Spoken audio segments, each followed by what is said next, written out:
update. We are very, very excited to have Dr. Douglas Reznick from the Rocky Mountain Cancer Centers with us. Thank you for joining us today with our audience. Pleasure. Let me give just a brief introduction. Obviously, I will not do him justice because he's amazing, but Dr. Reznick is a board-certified medical oncologist who joined the Rocky Mountain Cancer Centers in 2004 and has been caring for patients through their cancer diagnosis for over 2 decades. He specializes in thoracic lung cancer, head and neck cancers, and skin cancers, as well as primary brain tumors and benign non-cancerous blood disorders. Providing comprehensive cancer care to his patients is a top priority. He strongly believes in educating and collaborating with his patients regarding their diagnosis, prognosis, and treatment options so that a collaborative plan of care is tailored to each patient. Testing his patients' tumors for specific cancer markers is an integral part of their workup, which helps to determine the best treatment options available for them based on their cancer type, including the most up-to-date cancer therapies. Dr. Reznick participates in several tumor boards where he collaborates with other cancer specialists, including surgeons, radiologists, pathologists, and radiation oncologists, to provide a comprehensive, multidisciplinary approach to their diagnostic workup and management, which further enhances their overall care and outcome. Dr. Reznick emphasizes the importance of participating in clinical research trials whenever possible to ensure his patients are receiving the most advanced, cutting-edge treatment for their diagnosis. So welcome, Dr. Reznick. Just a couple housekeeping tips. You are welcome to ask any questions of Dr. Reznick. Just please do put those into the comments, and we will get to those at the end after his presentation. All right. Thank you. Take it away, Dr. Reznick. Perfect. Thank you, Ellen. And I would like to start by thanking the American Lung Association for having me. I do appreciate doing these events, and I always enjoy speaking to patients, their loved ones, friends, and educating the public. And so today, it is Lung Cancer Awareness Month, and the topic is really focusing on genetic testing, immunotherapy, gene therapy, or targeted therapy. In other words, where have we arrived? Where are we at as far as the diagnostic and the therapeutic landscape when it comes to working up patients with lung cancer and treating them? We've come a long way. We've made tremendous amounts of strides. Really, when you look at the last couple of decades, most of the forward movement has been in the last 5 to 10 years. But when you look back, 10, 20 years, it's very clear that the entire diagnostic and therapeutic landscape has changed drastically following the turn of the new millennium. And I can show you all kinds of heritage slides, going back decades. But prior to the turn of the new millennium, when it came to lung cancer treatment, at least in the advanced stages, most of these therapies were chemotherapy, chemotherapy, chemotherapy. It was really chemo, chemo, chemo. And the number of lines of treatment we had was pretty short. So the list of treatment modalities has really grown considerably over the years. And there's a term you may have come across in some of your public readings about precision medicine or precision oncology. And that really applies to a lot of the testing that we're doing today when one is diagnosed and how that impacts treatment. So the genetic testing is a big piece of one's diagnosis and their cancer journey at the time they're diagnosed, in particular in people who are in the more advanced stages. But we're now pushing that back into the earlier stages because we have more data now supporting different types of treatments after patients, again, very specifically, have had certain findings after surgery to further improve upon their outcome, as we have already acknowledged and currently have in play for patients in the more advanced stages. The talk today, again, I don't want to bog you guys down for even more than 20 minutes if I can limit it to that. But the purpose of today is really to kind of give you a higher level aerial overview of where we are, and I'm not going to get granular in any way, but if anyone has any specific questions, by all means, I welcome those as well. Next slide, please. So this is my second of 3 slides, And I thought I would just kind of follow this agenda along. And while the main crux of the conversation is on diagnosis and treatment, I always like to kind of complete the circle and the discussion by giving a brief introduction and then kind of talking about, well, where have we come? Because this, in essence, is an update. And I could not give you an update without briefly mentioning the role of screening. So we are now screening. Screening is recommended for patients who are at high risk for lung cancer. The United States Preventative Services Task Force recently updated their screening recommendations for patients who are at risk for lung cancer. Such individuals include people between the ages of 50 and 80, people who have a 20-pack year history of smoking or more. And the way we calculate the number of pack years is based on how many years one has been smoking multiplied by the average number of cigarettes one uses daily. So if someone has smoked a half a pack per day for 30 years, they have 15 pack years. And it also includes patients who are currently smoking or have smoked within the last 15 years. And the whole purpose of screening, like we do in other disease states, is to catch a cancer early. You catch it, the earlier you catch it, the greater the chance of curing. So if you can make a difference in outcome, if screening has been proven to impact outcome, screening is approved. And there's been two main trials that were done. The first, the NLST, the National Lung Screening Trial, which is an American trial that was done many years ago, which was the first and really only study that actually proved that there was a benefit. And the bottom line is the data from the NLST demonstrated a 20% reduction in mortality in dying from lung cancer in patients who were screened. And the trial simply compared an annual CT scan compared to a chest X-ray. And it is the first trial that ever demonstrated really a survival advantage in screening with low dose CT scan, which is done once a year in the population that I stated. And it's done for approximately the duration of the smoking, for example. It really depends on where they started. So if someone meets the criteria based on their pack years and their age, if they've not smoked in the last 7 years, you would most likely screen them for about 8 years, once a year. And again, it's implied when you do screening that the individual has no symptoms. So if one were to present with a cough, for example, you wouldn't do a screening study. You would go right to a more different type of CT scan, which has got a little bit more detail than a low dose screening study. The outcome of that trial was actually quite pertinent in that the majority of patients, about 2/3 of the patients were diagnosed in stage 1, stage 2, which is early. And when you look at the folks who had chest X-rays, it was approximately 25%. So that confirmed the role. That was approved. The United States Preventative Services Task Force just updated their recommendations. Initially, it was 30 pack years. Now they've lowered it even if you have 20 pack years. And that was changed approximately 8 months ago.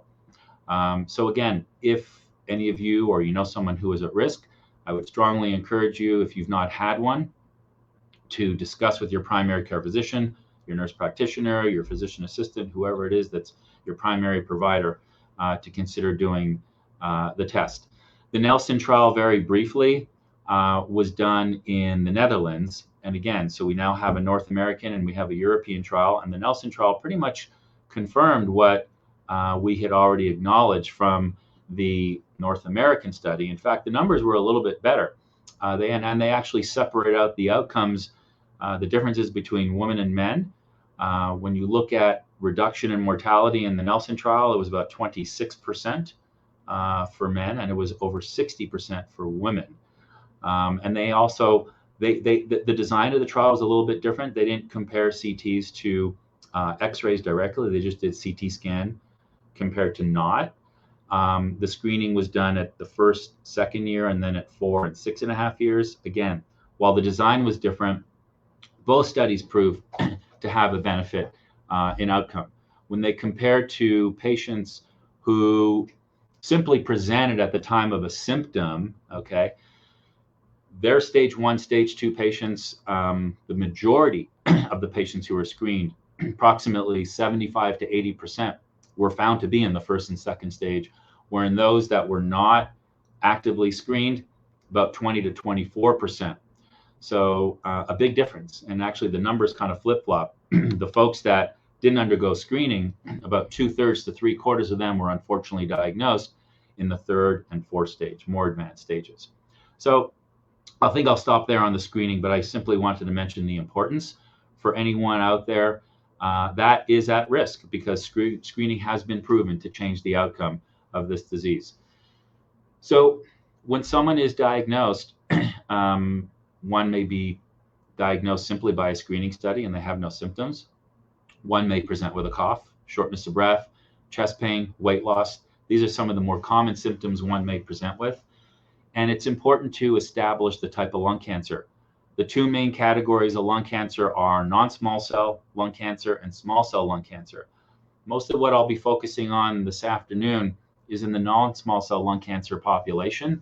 There's different types, and the screening is actually approved for all, okay? But when we talk about the molecular or genetic testing and all of the therapeutics that apply to those particular populations of patients, it's in reference to the non-small cell lung cancer patients. Small cell really is still pretty standard as far as how it's treated, doesn't have any unique features as of yet. We're learning more, but we're many years behind the non-small cell lung cancer advances. But it's important to acknowledge which type of cancer one has. So that's the histology, and that tells us what it is. And once we've established a diagnosis, we then move into the staging.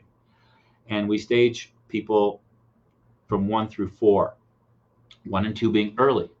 Most patients who are diagnosed in the first and second stage are surgical candidates. Stage 3, which we break down into stage 3A, B, and C, most of those folks, unfortunately, are not surgical.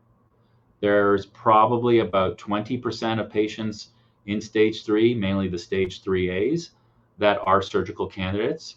And so when one determines, how do we go about determining if one is surgically amenable or not? I am fortunately part of several multidisciplinary thoracic teams where it's not just myself as a medical oncologist, but I have radiation oncologists. I have thoracic surgeons who specialize in lung cancer surgeries. I have pulmonary docs, I have radiologists, we have pathologists, and we collaborate every week on all of these cases. And having a multidisciplinary team has been shown to not only increase the time from the time of diagnosis to the start of treatment, but it has also made a significant difference in patients' outcomes, having a multidisciplinary team. So again, I highly encourage you to inquire if, heaven forbid, you or a loved one or a friend is diagnosed, to inquire as to whether or not your treating physician is part of a multidisciplinary team. It's important. So depending on the stage, we will then move into molecular testing. And up until just recently, molecular testing, as I said earlier, applies to the non-small cell lung cancer populations. There are certain types of non-small cell lung cancers that have more abundant and a greater incidence and prevalence of these genetic mutations than others. And again, this would be something we would have at the time of our discussion. And up until just recently, it's really our national guidelines recommendation that we have done it in all advanced cases. So when someone's diagnosed in the advanced stage, they're beyond surgery, they're beyond just radiation, but they're, local, regionally advanced or metastatic. We not only make the diagnosis, but we do molecular testing, okay? But up until recently, it was just for those cohorts of individuals. But over the past year, we now have data in the post-operative setting. So I thought this would be at least worthwhile to mention before I get into more details on the actual molecular testing. So post-operatively, the traditional course for most people has been they're early enough, stage 1, stage 2, maybe some 3As, they will go to surgery. And sometimes following surgery, they'll have chemotherapy. And chemotherapy is really done as an adjunct to surgery, and it's really to serve kind of a cleanup. If there's any cells floating around, we're hoping the chemotherapy will kill any cells that might be lingering, because keep in mind, we can't detect cells at the time of surgery. We can't detect cells on these scans. As sophisticated as they are, there are just some things we can't detect. But a surgeon will come out and say, I've got it all. All margins were clear. They may or may not have removed some lymph nodes. And depending on the final pathology details, as far as the size of the tumor, whether there's been any lymph node involvement, chemotherapy has been the mainstay of treatment following surgery in not all, but in most individuals. And we've been doing that now for about 16 years, and we've had data supporting that. The benefit is small, but it is statistically significant, and it does, again, make a difference in patient outcomes. And again, when we have these discussions, it's always important to talk about the risk-benefit of doing chemotherapy or not. But now we've kind of moved some of the molecular testing into the earlier space, or the earlier stages, because there's studies now showing that if patients have a specific type of genetic mutation following surgery, this one drug is beneficial as well, above and beyond chemotherapy. And just recently, just last month, at one of our major thoracic oncology meetings, data was presented demonstrating a benefit using immunotherapy in certain scenarios as well following chemotherapy. So it's nice that we've got more options for folks who are even diagnosed in the earlier stages, so we can impact upon the cure. Because it's no guarantee that someone, even with an early small stage 1 tumor, is 100% cured. So again, when we look at stages and when we look at some of these options that people have, we always have to look at the relative risk reduction as opposed to the absolute benefit. And again, as you go down in stages, you go from a 1 to a 2 to a 3, for example, the magnitude of benefit when it comes to some of these systemic or medical therapies increases. So again, it's nice to have more options. So after someone has been fully staged, we then have the discussion about our intent. Is the patient treatable? Yes, this patient is treatable. Is this patient curable? Yes, this patient may be curable. If we catch them early, we can cure. If we don't catch them early enough, then it comes down to controlling the disease or palliating the symptoms. And fortunately today, it's not just about chemotherapy. We have many other types of treatments, which I'll get into momentarily, that can palliate very well, are much more user-friendly in terms of their tolerance, may be much more convenient because we have a lot of cancer pills if one were to have a specific genetic mutation, for example, in their cancer. And it's not just about chemotherapy. And thirdly, there's immunotherapy, which I'm sure many of you may be familiar with. There's been lots of advertising in magazines. There's been lots of advertising on television and radio. So I think I'll move into treatment options next. Last slide, please. So we've talked about surgery, and surgery is reserved for patients who are diagnosed early enough where the surgeon can go in and remove all sites of cancer. Again, stage 1, stage 2 are the early stages. Not all stage 1s or stage 2 may be surgically amenable, not because the surgeon may not be able to remove it all, because or perhaps the patient may not be functionally fit. Okay, so unfortunately, sometimes people have a small tumor, easily to access, easily to remove, but we never want to make someone worse. So if someone has terrible emphysema or terrible heart failure, for example, putting them through surgery might be very risky. And we never want someone coming out after surgery any worse than they went into the operation. So under such circumstances, we can do radiation. Radiation is the second best in the earlier stages. And again, the outcomes really do vary. And I think it depends on where the tumor is, the size of the tumor, whether there's any lymph nodes involved or not. And again, I'm not going to get into too much of radiation today, but the radiation has been, it's come a long way as well. It's much more refined. There's many different types of radiation today. again, to make it easier and much more convenient than it was even a decade ago. But I'd like to spend the rest of the talk really just focusing on the title of the talk, the precision oncology or the precision medicine, because this is where we are. And this is what's really changed the entire prognostic and therapeutic landscape of the disease significantly. So when one is diagnosed, again, we've talked about establishing the diagnosis, formulating their stage. If a patient is advanced, not surgical, stage 4, for example, then medical therapy is typically what applies. So it's no longer just about chemotherapy. The other two main categories of treatment that we have available today are targeted therapy or gene therapy, as well as immunotherapy. Now, how do you determine who's eligible for what? Do we just randomly assign? Is it the dealer's choice? No, it's actually quite scientific. And this is where the molecular testing comes in. So we actually do very specific genetic testing on the biopsy. And we can do that on the biopsy itself, the actual tissue. And now we have the option of actually doing it through a blood test. And we could pick up these mutations on the tissue or through the blood. However we gather this information, if we get the answer, if we discover that one has a genetic driver or a genetic mutation, that's enough simply to direct therapy. So the targeted, the gene therapy, I like to kind of give the analogy of fighting a war.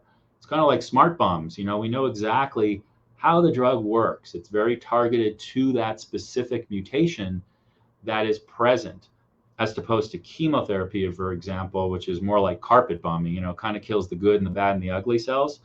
Most of those good cells recover, but the effectiveness and the tolerance is not necessarily as user-friendly with chemotherapy than with some of the targeted drugs. So when someone is diagnosed with lung cancer today and it's advanced, it is highly, highly recommended. It's a category 1 recommendation on the National Cancer Guidelines that that tumor get tested for a genetic panel. So we want to know, does that individual have a genetic mutation? And we refer to them as driver mutations as opposed to a passenger mutation, because the driver mutation is actually what's driving the growth, the proliferation, the spread of the cancer. And so if a genetic alteration is detected, we have a drug that can actually target that specific gene mutation, and that's how the cancer is treated. And it pretty much turns it off. And those, or that category of treatment, when you look at outcome data, is anywhere from 1.5 to 2, 3, 4 times as effective than standard chemotherapy. So people respond better. The responses are anywhere from 2 to 4 times higher in terms of shrinking tumors, and the outcomes, as far as the duration of people's responses and their overall survival, life expectancy, is significantly altered in a very positive way over chemotherapy. Immune therapy, again, also very unique. Immune therapy works by harnessing the body's immune system, and it actually activates your natural immune system to counteract the cancer. So cancer cells are very clever. They come in and they have ways of actually shutting down the immune system and turning it off. And the two physicians that discovered these particular immunotherapy drugs that we've been using now since roughly March of 2015 in the clinical setting, actually 2 years ago received Nobel Peace Prizes for the discovery of the immune therapy.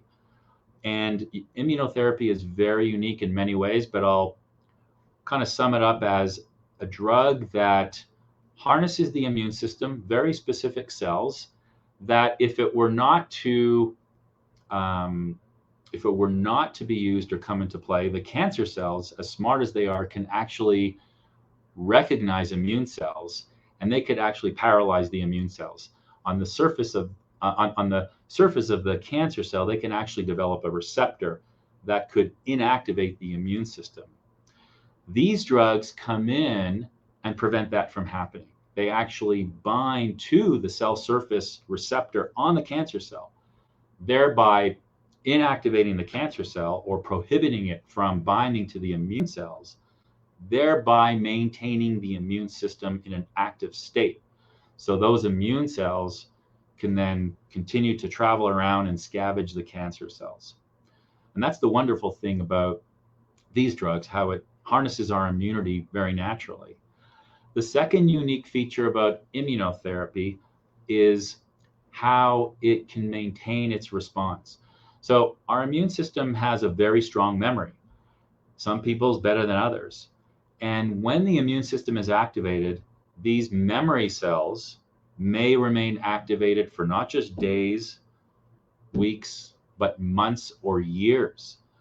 And there's plenty of patients who've received a finite amount of these treatments or stopped treatment when treatment was due to discontinue and have maintained their remission for not just months, but years. This is not something that is observed with chemotherapy or with targeted therapy. And that's one of the unique things about immune therapy. So should everybody get immune therapy? No. The same way we test patients to see if they're eligible for targeted therapy, we test to see if people have certain biomarkers or cancer markers to determine if they're eligible for immune therapy. It's most important to get all of your gene testing back first, because that category of drugs is number one.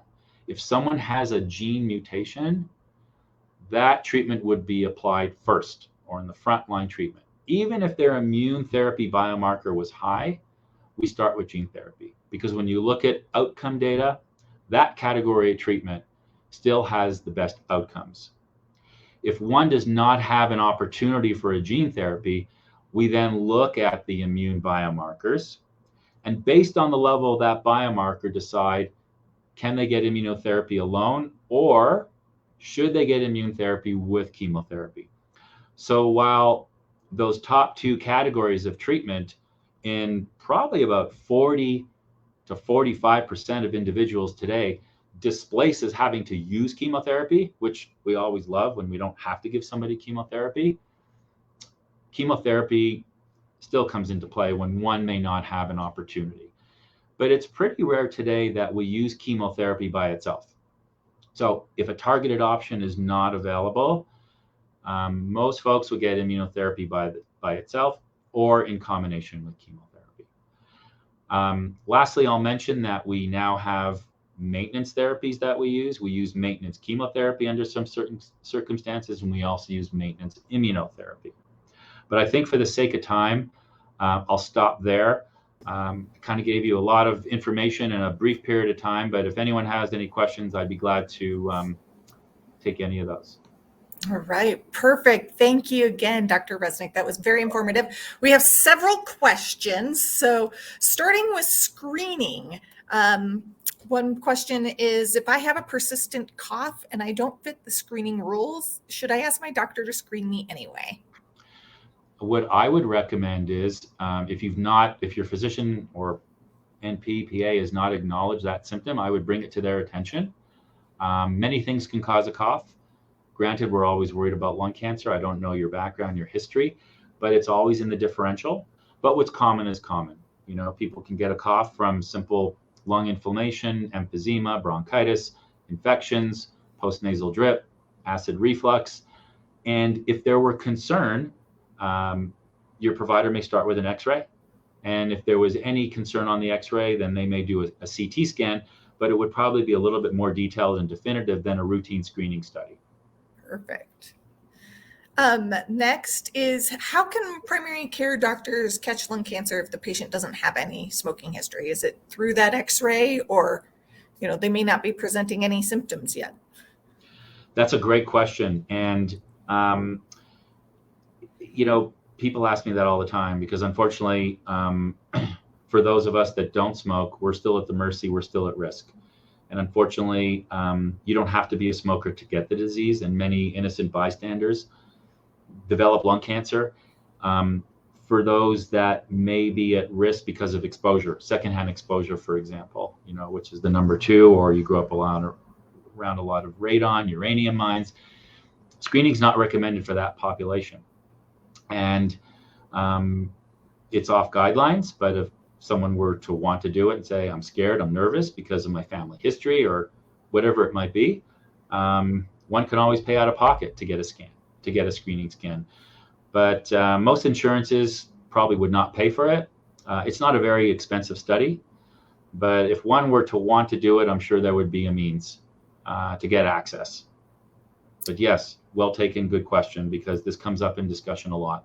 Yeah, I think, you made a really important point that anybody with lungs can get lung cancer. And often that is not understood out there in the world. And so it is vital to always make sure that you understand that not everybody who has lung cancer ever smoked. And of course, no one deserves lung cancer. Right. And when you look at the risk, smoking is the cause in 90% of men and 70% of women. So there's other factors playing into one's risk. More and more data are coming out looking at other associations, but yes, point well taken. Next question around screening is, I get the 20-pack year cigarette history. Do you have any kind of similar correlation for those that smoke marijuana? There's not been. Marijuana is not part of the criteria. There's not been a definitive proof yet. It has other potential downstream health effects, but it doesn't come into the lung cancer risk criteria. Perfect. All right. Once you've stated on a treatment, do you stay on it forever? Good question. And I think it depends on what the treatment is. So I'm going on the presumption that this is someone who has more advanced disease, maybe, stage 4 metastatic. Depending on the treatment will determine the duration of therapy. Some protocols do endorse that, others don't.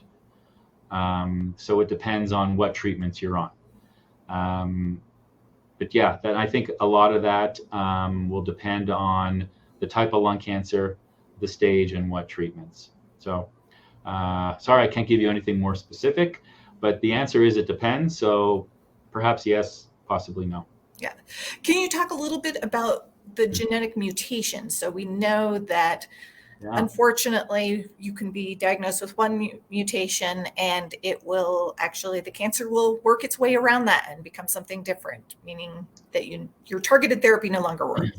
Yeah. So the genetic drivers that are genetic mutations, we've now got a better understanding in 2021 than we ever have. And it's a pretty young field. And, really up until 2009, we knew that there were some genetic underpinnings at play with some patients' cancer, but we didn't quite understand the magnitude of how they actually factored into one's prognosis. And it was a very large trial was done back in 2009 where they actually separated a particular subset of individuals who had one of the more common mutations that we discover, in lung cancer. And it was that trial that really separated out those folks that showed a significant difference in outcome, And since then, we've been testing. And so when one is diagnosed today, it's really incumbent that you have a full understanding of the genetic underpinnings of their tumor. We've now got 9 proven FDA-approved therapeutic targets for any one of these genetic mutations. And like I said earlier, whether you pick it up on the tissue biopsy or you discover it through their blood, because cancer cells, when they die, they shed their genetic material, their DNA, into our plasma. And if there's enough shedding of that material, you can discover it with a very low amount. You don't need a very high percentage of the gene material in the plasma to pick it up. And it's a very quick, easy test to do. We do it right here in the office. And one of the main advantages of that test is the turnaround. We usually get that result back within a week, where the tissue testing can sometimes take a little bit longer. But the point is, if you pick up a genetic mutation, we have a drug that's FDA approved. We can start them on that medication. And as you mentioned, the drug may work for many, many months to many, many years, but unfortunately what happens in the majority is resistance. So resistance to gene therapy, I don't want to say is almost inevitable in 100%, but in the majority does occur. And the time to which that occurs varies from treatment to treatment, depending on what that gene mutation is and depending on the therapy. But what's interesting is in response to that initial gene therapy, one can acquire or develop what we call resistant mutations. So at the time that person may stop responding to therapy, it's important to retest them. However you do that, rebiopsy tissue, check the blood again, because if they develop an acquired mutation in response to that initial treatment, you can then target that acquired mutation with a different treatment. That's the unique thing about the kind of the genetic basis of lung cancer. Perfect. And how do you decide who gets a tissue biopsy and who gets a blood biopsy? I think tissue biopsy has been the gold standard. Okay, it's been forever and a day. That's what we use to establish a diagnosis. We don't have a blood test to diagnose cancer. The blood test is specifically after the person's been diagnosed as to what genetic markers that cancer might be exhibiting. Okay, so there's many different panels out there.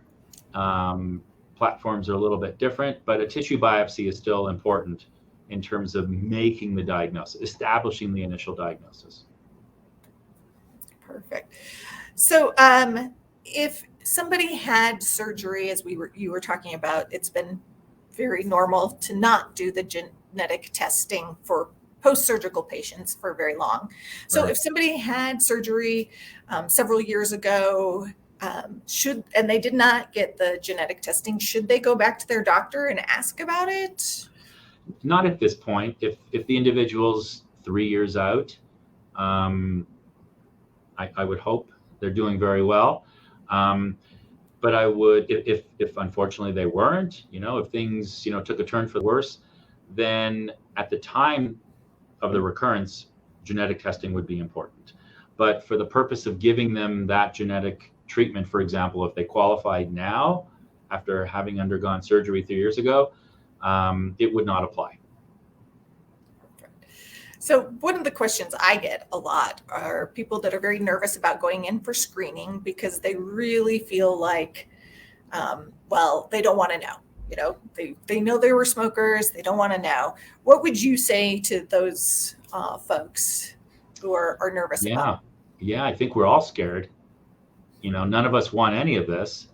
But knowing will empower you, and you'll have a choice. And hopefully you'll have the option of doing something earlier than later and significantly affecting the outcome and completely altering, the entire course of the disease. If you catch it early, as we say, a chance to cut, chance to cure. If denying it, avoiding it, is not going to make it any better. It's not going to make it go away, and it probably, I think, makes most of us more anxious as time goes on, as a result. Perfect. So I encourage you to do it and talk to your providers about that. And, it's often very helpful having that discussion with a professional who can help navigate the process. Perfect. Well, I think that is our questions. If anyone else has a question that they want to add really quick, I'm happy to pull those up. But again, I'm Ellen Penrod from the American Lung Association. I just want to thank you, Dr. Reznick, for spending your time with us and really helping educate in a wonderful way about the possibilities around treatment. I think, as you said,